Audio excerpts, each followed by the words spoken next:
So there's never a dull moment in Lakerland. And of course, the Lakers are always involved in some kind of trade rumor.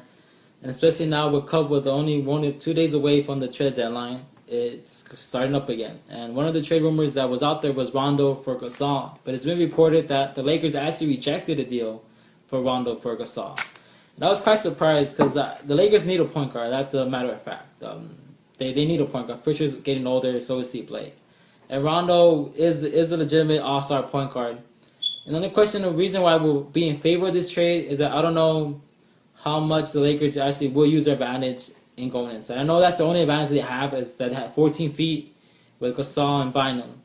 But the fact that they don't really use it consistently, why will you keep that if you're never going to use it? So I say bring in Rondo, and you bring in a true point guard who will get the ball to Bynum, who's still a beast, and you still have Kobe who could play off him. So now Kobe doesn't have to bring up the ball as much, or he doesn't have to dribble the ball as much. So now he has somebody who could help create a shot for Kobe.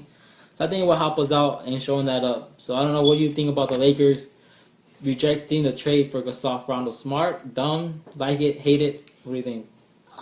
I'm going to say that this was the right decision. Okay. Right now, the Lakers' two weakest positions are point guard and small forward, and the place that we're struggling the most is offensively. I don't think Rondo really fixes that problem. If anything, he's more of an offensive liability because he can't shoot the ball. He can shoot it. It's just can't he's make not it consistent. Yeah. Right. I agree with your point, though. The Lakers do need somebody to get them the ball down low, especially when that's their biggest advantage right now. Right. But there are other players out there that are less expensive than Rondo and may not have the name recognition that Rondo has that can do the job just as well, and wouldn't cost them Pau Gasol, which I still think is their is an argument for the second best player on the team, right, and a franchise player on many other teams, and a player that is less expensive in the long run, which is something that the Lakers really need to look at, especially with the new CBA coming up. Yeah, well, I agree. But Gasol is probably the most talented big man still in the NBA. Like, the guy can score, hit the 15-foot jump shot, take it in the post, can use it the right or left hand, and then he could pass. He's a good passer, probably the best passer we have on the team. So I can understand why the Lakers are rejected. So, this is one of the rumors that the Lakers are rumored to be in. Another rumor that just came up by Mark Stein is that the Bulls have engaged the Lakers in talks for Paul Gasol. So I don't know I think part of the trade was built around Carlos Boozer for the Chicago Bulls. So I don't know how you feel about Boozer coming to LA and sending Gasol to Chicago. Well, we have to remember that earlier in the year, Derrick Rose was interviewed and said that he'd love to play with Pau Gasol. There's definitely some interest from Chicago concerning Pau Gasol, so this isn't necessarily news from Chicago's front. Right. I'm going to play devil's advocate and say that Carlos Boozer coming to the Lakers would maybe be a good thing. For the simple fact that Carlos Boozer is used to being a third option, right? His offensive game really hasn't been there. He's having a better year than he has last year. He's having a really underrated season. As the proud Carlos Boozer owner in fantasy, I can attest to that. He's a good rebounder. Pau Gasol, sometimes is lost offensively, much like Boozer's lost offensively in Chicago. But I think Boozer gives the Lakers a little bit of contract flexibility. He has a year less on his contract, which can help the Lakers rebuild in the future if they need to. Right. He's a more consistent outside shooter. I think Pau Gasol is more accustomed to a low post game, even though he can do both. I think he's better in the low post block, and I think Bynum has that already, or he has that area of the floor already, that space of the floor already. And that really keeps Pau Gasol from getting into his offensive rhythm. So I think Boozer, sounds like a terrible deal. But when you look at it on paper, there are certain advantages that would come as a result of him coming on the team. What do you think? I don't know. I don't like Carlos Boozer. He came out small. I liked him in Utah when he looked like a stud with Darren Williams. But then he came out small in the finals last year against Miami. But reportedly the Lakers aren't that thrilled on Carlos Boozer either. They aren't that thrilled with Carlos Boozer either. So they're looking for a third team to help out with Gasol. I think if I'm the Bulls, I didn't think I can get Pau Gasol with Derrick Rose. It will help Derrick Rose a lot.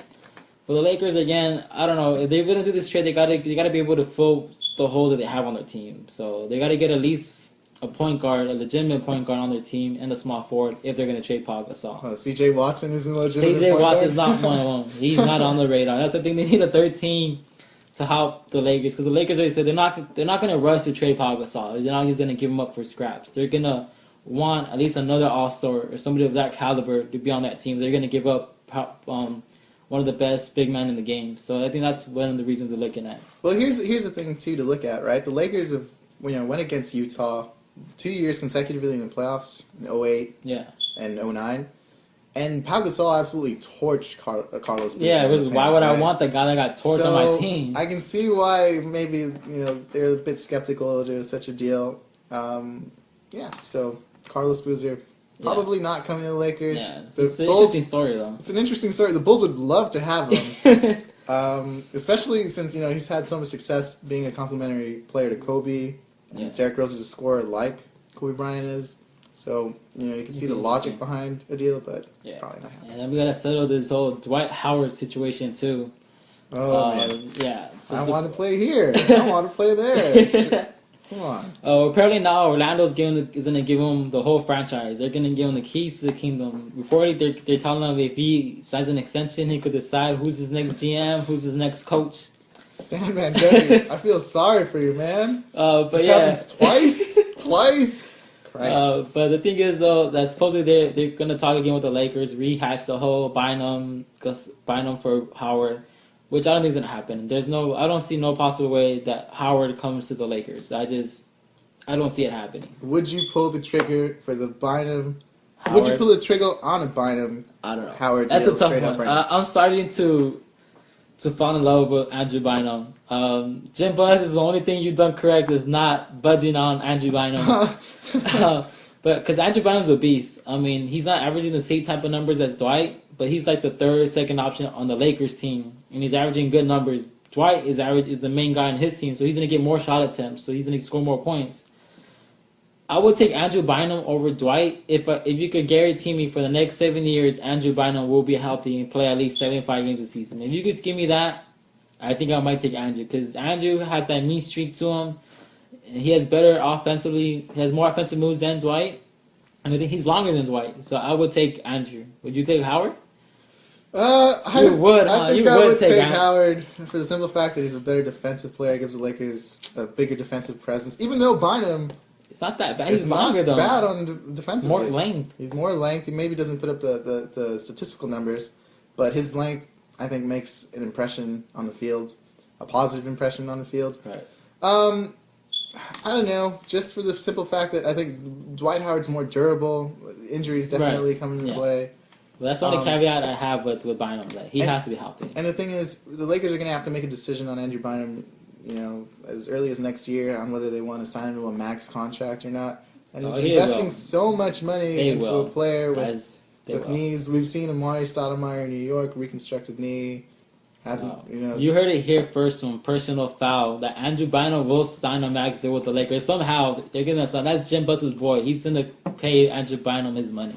And we'll have a retrospective video after that happens. We'll see it. And you can thank me for giving you the heads up of how we sign Andrew Bynum for another 5 years. The trade deadline, March 15th, 3 Eastern, 12 Pacific. Yeah, so it's probably going to be the biggest story in NBA basketball. So all you Laker fans, just hold on to 3 Eastern, and you will find out what team we're going to have for the rest of the year and whether or not we can actually make a run with that team.